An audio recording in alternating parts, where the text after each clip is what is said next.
તમે પણ મહેસાણાના છો, હું પણ મહેસાણાનો છું. તમે જે ચેલેન્જ આપો છો ને પહેલા મારા સાથે ચર્ચા કરો. નમસ્કાર, હું તરુણ બારોટ. આજે હું ફોરેન ટૂરથી પાછો આવી રહ્યો છું. લોન્જમાં બેસીને વિડીયો બનાવું છું.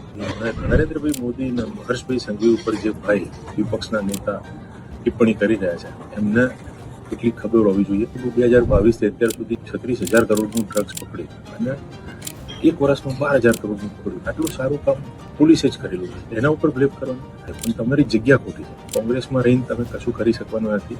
કોંગ્રેસ અત્યારે જે એમનું એ ગઈ થઈ ગયું છે. આપણે છેલ્લા બિહારમાં પણ જોયું, ગુજરાતમાં પણ જોયું. એટલે એના કરતાં જો લોકો માટે કામ કરવું હોય તો ભારતીય જનતા પાર્ટીમાં જોડાઓ અને સાથે રહીને કામ કરો. આવા ટૂંકા લડાવવાથી કંઈ ખબર નથી.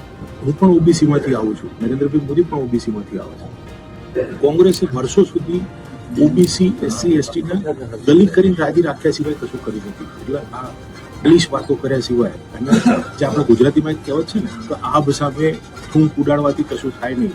બીજું જે પણ કામ છે ને એ ભારતીય જનતા પાર્ટીના દરેકે દરેક વિશ્વની મોટામાં મોટી પાર્ટી છે અને દરેકે દરેક કાર્યકર્તા છેવાડાના માનવીની ચિંતા કરવા આવે છે. એટલે ગુજરાતી લોકો છે બધાને ખબર પડે છે કે તમને દુઃખ છે પેટ અને તૂટો છો માથું.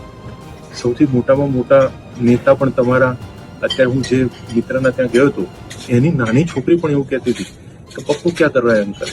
તો એ પરિસ્થિતિ ખાલી ભારતમાં છે, વિશ્વમાં આ પરિસ્થિતિ છે.